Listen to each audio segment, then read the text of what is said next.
guys, today I'm doing my semester ending celebration book haul. So my semester ended a couple of weeks ago and I bought some books to celebrate that. I mean, barely now fitting all of my books onto my TBR and bought new books, but I bought 6 books, which is a fine amount. 3 of these I have already read, and that was kind of what made me buy the books in the first place anyway, because as you might know, it's not that easy to get English used books in Germany, and whenever they are available you have to kind of be quick about it. And so when I saw that, 3 books that I've already read were available, I thought I have to use this chance, and then obviously bought a few books that I have not read yet as well. So first off, I have Harry Potter and the Philosopher's Stone, the Slytherin edition. It's a little bit ripped here, but I have to be honest, I don't really care because first of all, it's gonna be on the shelf like this anyway, so you can't see it. And second of all, I really mostly bought this because, I love this, first of all, but I bought this because I knew that there was like some extra information about Slytherin in it, and I just was really excited about that. It's just a few pages, but that was really what kind of made me want to buy this, not so much like having this as a collector or something. Although it is really interesting that this is actually my first English Harry Potter edition. Like, I own my original German hardcovers, but I don't own any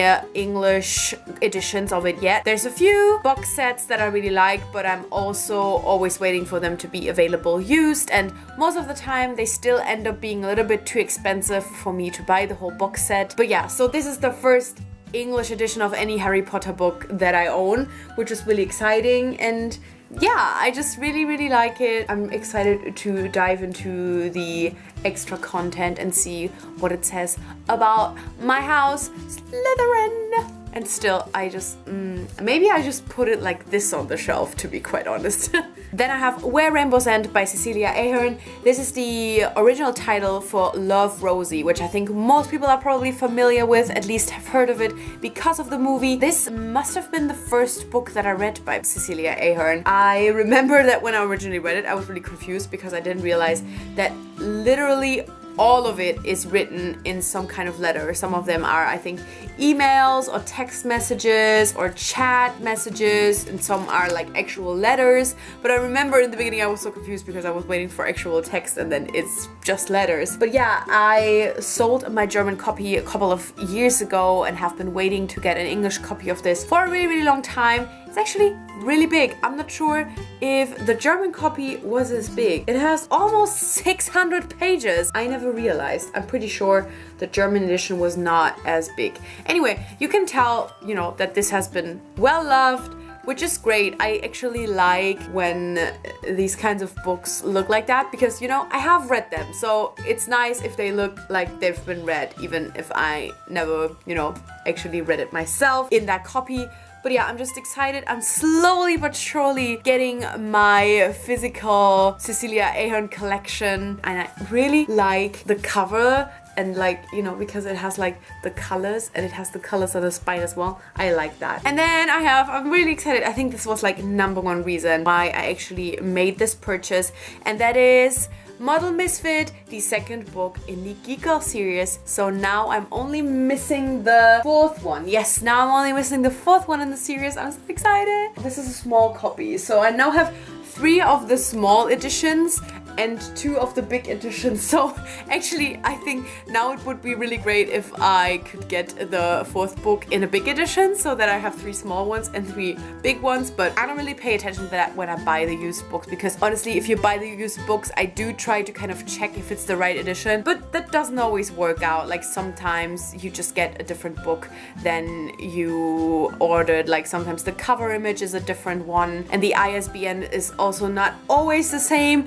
so you can't really be sure about that. But I just really want to complete my collection, and I'm just so happy that I am now a little bit closer to it and just missing the 4th one. I am so amazed that this has a black spine. I honestly never expected one of the books in this like super happy, bubbly series to have a black spine, but I like it.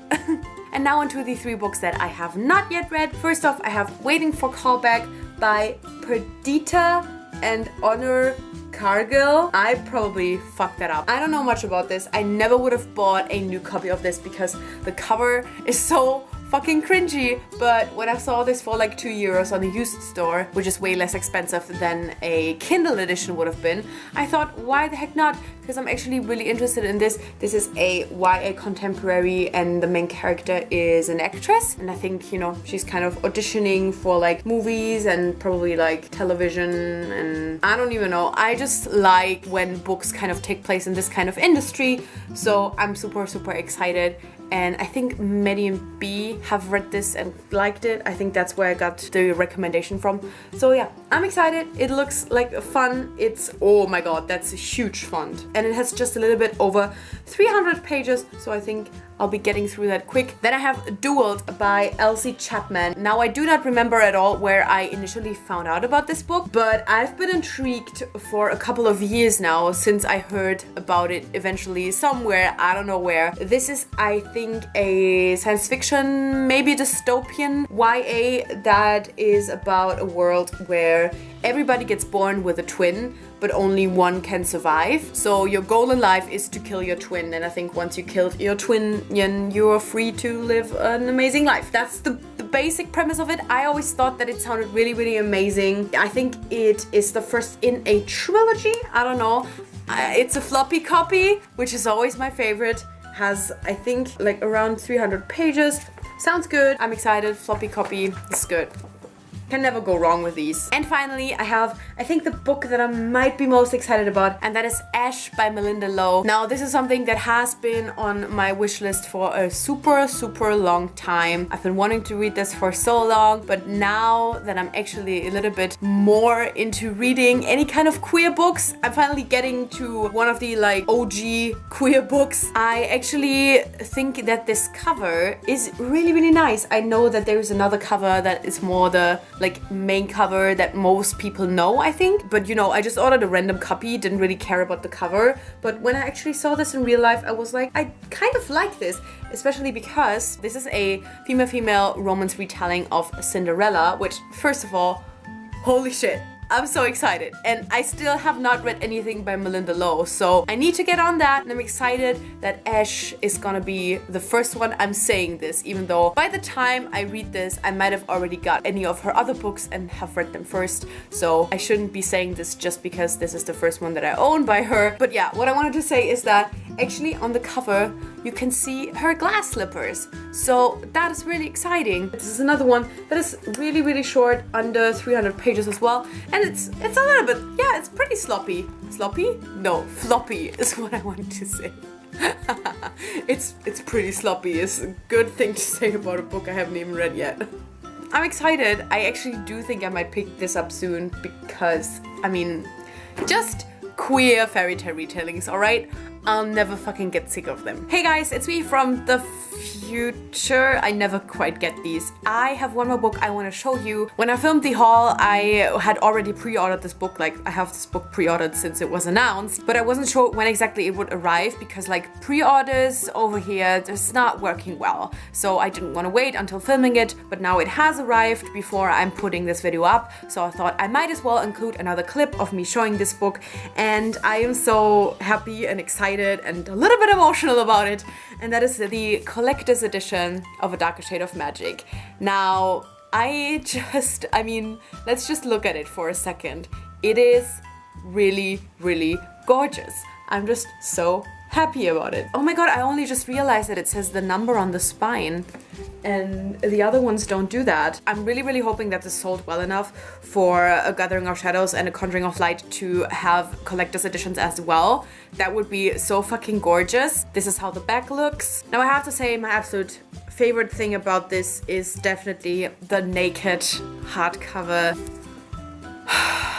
Can we just, I mean, what is happening? I'm like genuinely emotional about it because it's so beautiful, and I'm so happy that this got a collector's edition. It also has gold writing on the spine. It has a ribbon. I love it. It also smells really nice. When I opened this, I was like, holy shit, how does it smell that nice? Like, it looks so nice and it's such an amazing thing, and then it also smells nice. That just feels unbelievable. Now, if you don't know, this is not only just a darker shade of magic in this like new beautiful design, but this also has a, how do you say the word, glossary with Antari and then also Anisian words. Although I have to say I'm really mad. All I want to know is what... It's so cheesy. It's so cheesy, but it's also very much me. All I want to know is what I love you means in Anisian, okay? Okay, anyway. It also has 4 short stories that all kind of have to do with each of the different Londons. The Red London short story was my favorite because it made me cry. And then it also has a kind of interview question answer between Miriam, the editor, and Victoria Schwab. And yeah, it also has fan art, but I'm not gonna show it because I personally saw the fan art posted on Twitter before I had this book, and I kind of was mad about it because I know it's like petty and I'm not mad at the people, but I kind of didn't want to know what fan art was in it before actually seeing it like myself in physical form. So I'm not gonna show it. If you're interested, there's so many pictures of it on Twitter, you can find it easily, but I just don't really want to show it in my video. But it's pretty amazing. It's pretty gorgeous. And all I could think of is like, how do you feel if like someone contacts you and is like, oh, we want to feature your art in the collector's edition?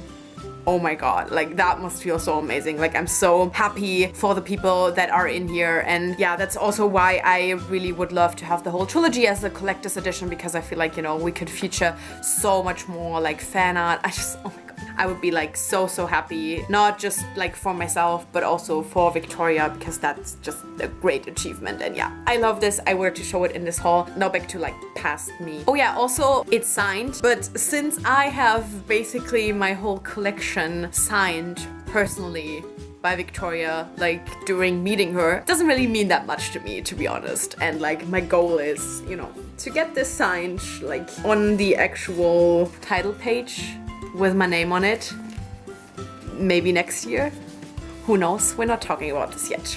Anyway, so these are all of the books that I bought in the last couple of weeks to celebrate my semester ending. Let me know if you've read any of these and think I should prioritize one of them. Well, one of these 3, because I've read the other ones. But yeah, thank you so much for watching, and I guess I'll see you soon. Bye!